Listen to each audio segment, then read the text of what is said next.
Om Gyanantimirandasya Gyananjanasakya Chakshurunmritam Jena Tasmai Sri Gurave Namaha.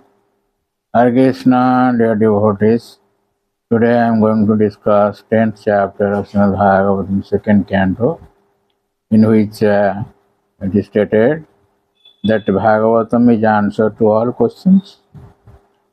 Every knowledge is here, so every question can be answered. So here we'll see 10 characteristics of a Purana. What are those? Stated in text 1. Atra sarga visargasya sthanam poshanmutaya manvantara isanukata nirodha muktirashraya.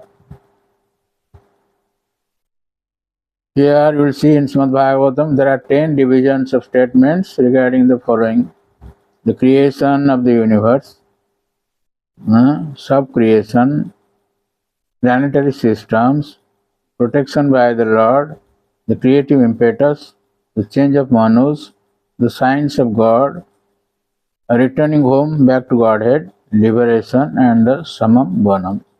These are the 10 subjects of the Srimad Bhagavatam. So, in Matsya Purana, it is described that Purana discusses 5 topics, but Srimad Bhagavatam discusses 10 topics, means it is mahapurana. That's why Srimad Bhagavatam is mahapurana. And text 2, Sukadeva Goswami says, Dasamasya Visuddhartham Navanam Ihalakhanam Varnayati Mahatmanam Srutenarthana Anjasa. That means to isolate the transcendent of the Samam Varnam, the symptoms of the rest are described sometimes by Vedic inference, sometimes by direct explanations, and sometimes by summary explanations given by the great sages. Who are the great sages? Stated by Vishwanath Chakravarti Thakur, such as Vidura and Maitreya, great sages. So, thereafter, Sukadeva Goswami defines what are those terms: Sarga, Visarga, Sthanam, Poshan, etc. So he says that in text 3, Bhutamatendriya Diyam Janma Sarga Udahruta. This is Sarga. Similarly, Brahmano Guna Vaishamyat Visarga Pavrusha Smita. This is Visarga. That means the elementary creation of 16 items matter, namely the 5 elements: fire, water, land, air and sky, sound, form, taste, smell, touch. These are the 5 Panchatanmatra. And the eyes, ears, nose, tongue, skin and mind. These are 5 knowledge acquiring senses. I is known as Sarga. This creation, this is done by the Lord, known as Sarga, whereas subsequent resultant interaction of the modes of material nature is called Visarga. That is expansion of these elements by Brahma. So in the purport, Srila Prabhupada Maharaj says that the original creation is directly from the Supreme Personality of Godhead, or Param Brahman, and the secondary creation as a reactionary result of the original ingredients is made by Brahma. As we have heard, Lord gave all the knowledge to Brahma in the previous chapter, text 9, and getting all the knowledge, Brahma started creating this universe.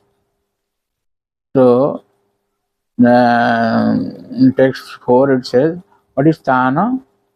Sthana means Stitir Vaikunta Vijaya, Poshanam Tad Anugraha, Manvantarani Sadharma, Uteha Karmavasana. These are the definitions.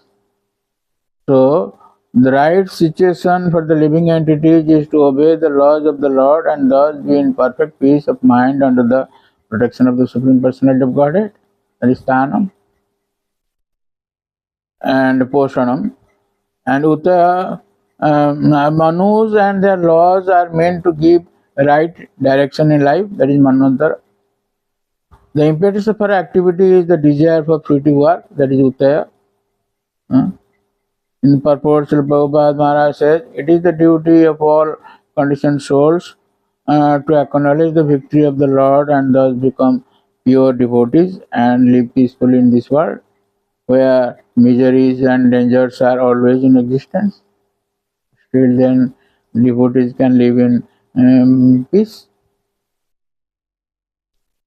So, text 5, Sukadeva Goswami says, Avatara Anutaritam Hare Tasyanuvartinam Punsam Isakatham Prokta Nanakhyano Pavrinta Isanu Katha, that is Science of God, describes the incarnation of the personality of Godhead and his different activities together with the activities of his great devotees. The purport of Prabhupada Maharaj says, people in general have a tendency to learn the history and narrations of different men and times, but due to a lack of knowledge in the science of Godhead, they are not apt to study the history of the narrations or incarnations of the personality of Godhead. In text 6, it is said that Nirodha, what is Nirodha? Nirodha Sanusayanam Atmana Sasaktivi Muktiritva Anyata Rupam Surupena Vyavasthiti. What is Nirodha and what is Mukti? The merging of the living entity along with his conditioned living tendency with the mystic lying down of the Mahavishnu is called the winding up of the cosmic manifestation, that is Nirodha.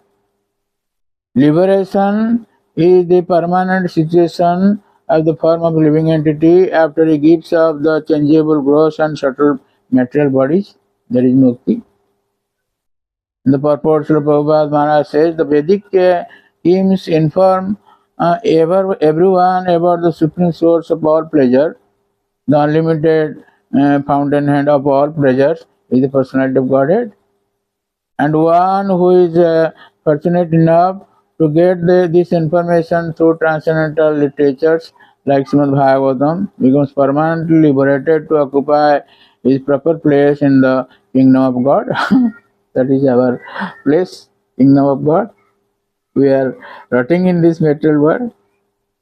In text 7, Sukadeva Goswami says that Abhasascha Nirodhascha Jato Asti Adhyavasita Adhyavasiyate Sa Ashraya Param Brahma Paramatmeti Shabdate.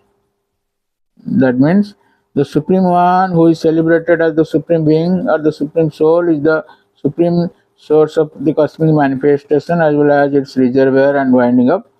Thus he is the Supreme Fountainhead, the Absolute Truth.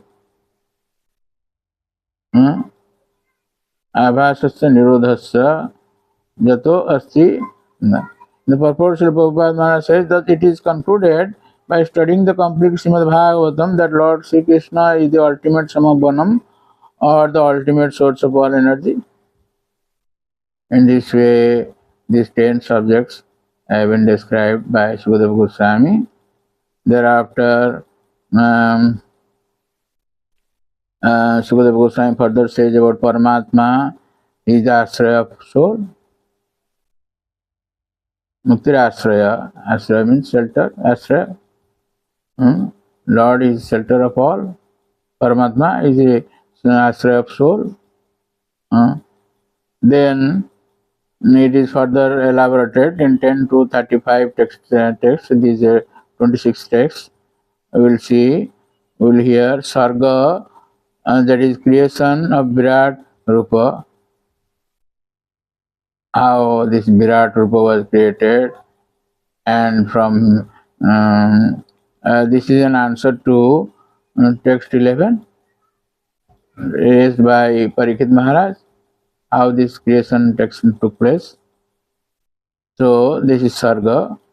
And from 36 to 47, Sukadeva Goswami will describe about Visarga, how Brahma is creating such knowledge with these four verses, such knowledge that so far the scientists, thousands of times scientists doing research every year, getting Nobel Prizes, are still unable to find out the formula of this creation. Just like how our blood is created, how kidney is created, etc. All these things created by Lord Brahma.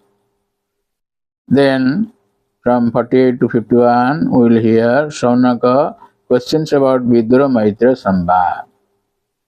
So this is the last chapter of Srimad Bhagavatam 10th canto. It's our good fortune that we have completed second canto. And thereafter the third canto will begin. Also I will discuss third canto. In this context I will say that we have already heard first canto and second canto. These are the two lotus feet of the Lord. Third canto and fourth canto will be the thighs of the Supreme Lord. It is described in Padma Purana. Fifth canto is his lotus navel. Sixth canto is his chest, divine chest, transcendental chest. Seventh and eighth cantos are his two lotus hands. Ninth canto is his neck. 10th canto is lotus face. 11th canto is his mind or head. And 12th canto is the helmet on the head. In this way, we'll hear Srimad Bhagavatam. This is we are associating with the Lord Himself, and Bhagavata and Bhagavata. In this way, our endeavor is to describe about Srimad Bhagavatam with important verses, chapter wise, in brief, and also with expansions or tikas of Acharya like Sridhar Swami and Vishwanath Chakravarti Thakur. So thank you very much for listening to our lecture, and please don't forget to subscribe, share, and like our channel and get the blessings of the Lord. Hare Krishna. Hare Krishna, Krishna Krishna, Hare Hare, Hare Rama, Hare Rama.